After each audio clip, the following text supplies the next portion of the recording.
بسم اللہ الرحمن الرحیم۔ السلام علیکم، آپ دیکھ رہے ہیں الف نیوز اور میں ہوں آپ کے ساتھ ماجد علی۔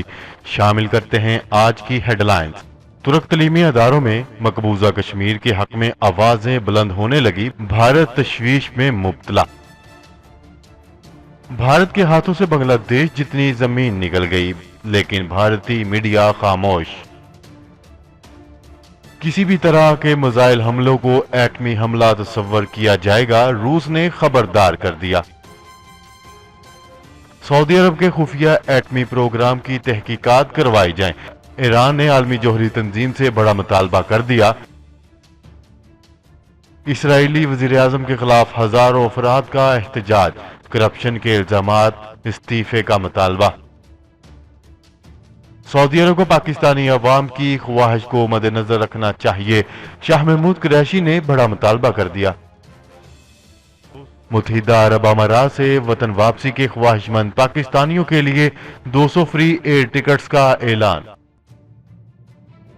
لاک ڈاؤن ختم ہوتے ہی سیاحوں کی بڑی تعداد گلگت بلتستان کے خوبصورت اور دلکش مقامات دیکھنے کے لیے پہنچ گئی۔ روس اور ترکی کے درمیان فضائی سفر کا دوبارہ آغاز، ماسکو سے پہلی پرواز 522 مسافر لے کر اناطولیہ روانہ۔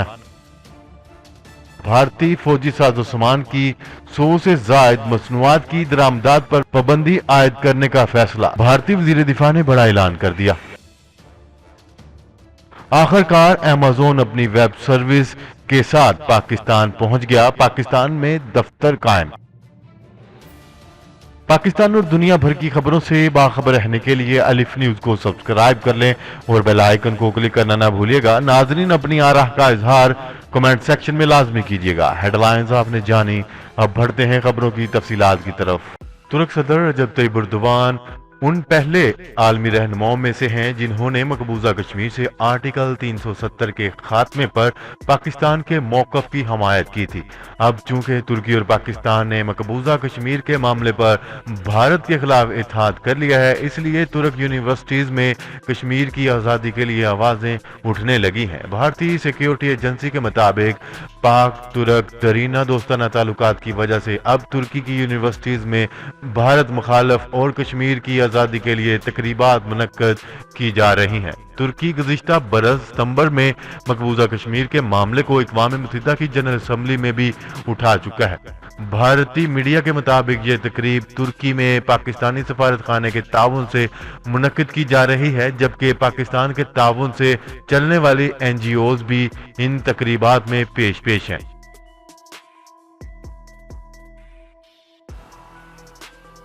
خبر کے اگلے حصے میں بات کرتے ہیں۔ بھارت کے ہاتھوں سے بنگلہ دیش جتنی زمین نکل چکی ہے، بھارتی لوگوں کو اب سنجیدگی کا احساس ہو رہا ہے۔ بھارتی میڈیا نے بھی چین کے خلاف پروپیگنڈا بند کر دیا ہے۔ اب بھارتی میڈیا صرف انڈین ایکٹرز کی خودکشی پر تبصرے کر رہا ہے کہ یہ کیسے ہوا ہے۔ سینئر تجزیہ کار ڈاکٹر شاہد مسعود نے نجی ٹی وی کے ایک چینل سے تبصرہ کرتے ہوئے کہا ہے کہ چین اور بھارت کے معاملے کو دیکھیں تو بھارتی لوگوں کو سنجیدگی کا احساس ہو گیا ہے۔ بھارت کے میڈیا نے چین کے خلاف پروپیگنڈا، تنقید اور سازش بند کر دی ہے۔ اب ان کا میڈیا باتیں کر رہا ہے کہ انڈین ایکٹرز نے خودکشی کیسے کی ہے، جبکہ بیچ میں رام مندر کا معاملہ آ گیا۔ ان تمام میڈیا کی باتوں میں چین اور بھارت کے تنازع نیپال کا کہیں ذکر نہیں ہے۔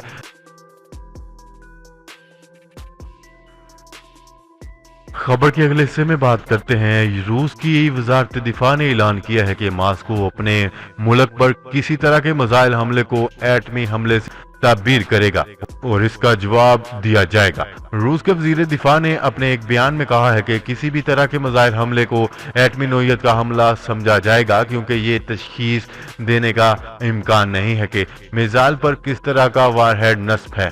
روس کے صدر ولادیمیر پوٹن نے جولائی 2020 میں اس ملک کی نئی ایٹمی دفاعی پالیسی کا اعلان کیا ہے، جس میں روس پر فوجی حملے کے جواب میں ایٹمی ہتھیاروں کے استعمال کا امکان پایا جاتا ہے۔ रूस ने मशरकी यूरोप में फौजी साजो सामान तैनात करने के अमेरिका के कशीदगी पैदा करने वाले इकदाम पर मतनब्बा किया है कि रूस की अस्करी सलाहियत दफाई नोयत की है और मास्को कभी भी किसी दूसरे मुल्क के खिलाफ एटमी हमले की शुरुआत नहीं करेगा। ताहम इस वजह से उनका कहना है कि किसी भी तरह के मिसाइल हमले को एटमी हमला तस्वर किया जाएगा। खबर के अगले हिस्से में बात करते हैं। ईरान ने जोहरी तवानाई की बैनुल-अक़वामी तंजीम पर जोर दिया है कि सऊदी अरब के खुफिया एटमी प्रोग्राम की तहकीकात की जाए। ईरान के सरकारी खबरसां अदारे की एक रिपोर्ट के मुताबिक बैनुल-अक़वामी तंजीमों में ईरान के सफीर और मुस्तकिल मंदूब काज़म गरीब आबादी ने वियना में कहा है कि सऊदी अरब एक इंतहाई गैर शफाफ जोहरी प्रोग्राम तैयार कर रहा है और इस पर अमल कर रहा है। सऊदी अरब खुफिया और शफाफियत से आरी जोहरी कार्रवाई को जारी रखे हुए है।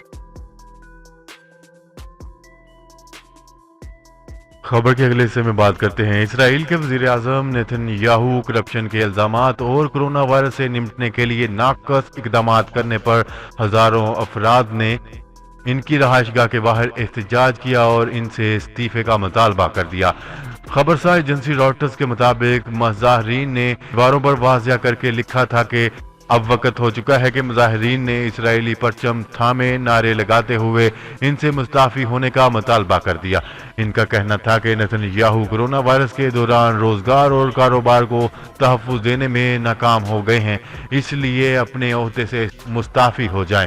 वाज़ेह है कि इसराइल के वज़ीर आज़म के खिलाफ एहतजाज का सिलसिला हालिया हफ्तों में शुरू हुआ था, जबकि नाकदीन का कहना था कि नेतन्याहू करप्शन केसेस से तवज्जो हटाने के लिए कोशिश कर रहे हैं। नेतन्याहू ने रवा बरस इंतखाबात में सख्त मुकाबले के बाद कामयाबी हासिल करके 5वीं मुद्दत के लिए वजीर आजम के तौर पर हलफ उठाया था।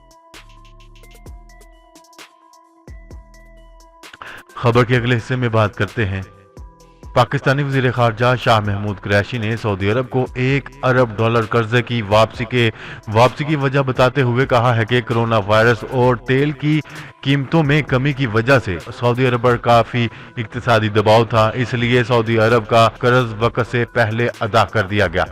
इतलात के मुताबिक शाह महमूद कुरैशी ने जियो न्यूज के एक प्रोग्राम से गुफ्तगू करते हुए कहा है कि अपोजिशन मेरे बयान को समझने से कासिर रही है और इस पर सियासी पॉइंट स्कोरिंग कर रही है।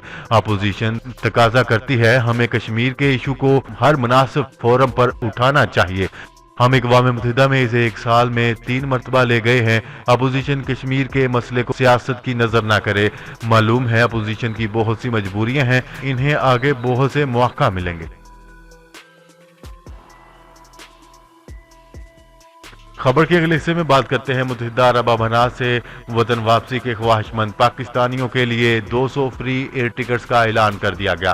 तफसीलात के मुताबिक मामले खसूसी बराए ओवरसीज जुल्फी बुखारी को UAE में फंसे पाकिस्तानियों को वापस लाने की कोशिशों के सिलसिले में मरूफ कारोबारी शख्सियात खलीज टाइम के मालिक ने 200 पाकिस्तानियों की वतन वापसी के लिए मुफ्त एयर टिकट्स का इंतजाम करने का ऐलान किया है। खबर के अगले हिस्से में बात करते हैं। लॉकडाउन खत्म होते ही गिलगित बल्तिस्तान में सियाहों का रश बढ़ गया। मुल्क भर से सियाहों की बड़ी तादाद गिलगित बल्तिस्तान के खूबसूरत और दिलकश मकामात देखने के लिए पहुंच गई। सियाहों की आमद के साथ इस शोबे से मुंसलिक कारोबारी हजरात भी नहायत खुश और पुरजोश नजर आ रहे हैं।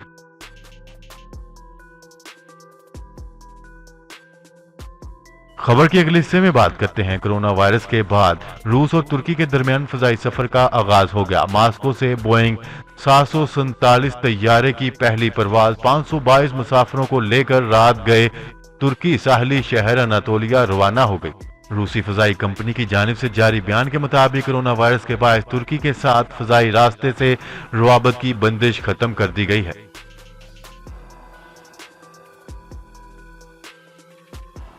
खबर के अगले हिस्से में बात करते हैं। भारतीय वजीर दिफा ने बताया है कि भारत फौजी साजो-सामान की 100 से ज्यादा मसनूआत की दरामद पर पाबंदी आयद करेगा। भारतीय वजारत दिफा ने बताया है कि इस पाबंदी के नतीजे में हथियारों की पैदावार में भारत खुद पर ज्यादा इन्हिसार कर सकेगा। कोरोना वबा के बाद से भारतीय वज़ीर-ए-आज़म नरेंद्र मोदी ने मुल्क में दाखिली पैदावार बढ़ाने पर जोर दिया है।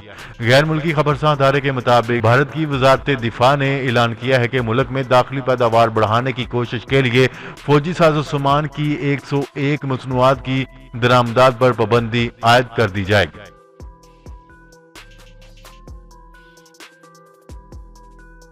खबर के अगले और आखिरी हिस्से में बात करते हैं। Amazon data service Pakistan private limited के नाम से रजिस्ट्रेशन के बाद अमेज़न वेब सर्विस की क्लाउड कंप्यूटिंग के लिए टीम बना रहा है।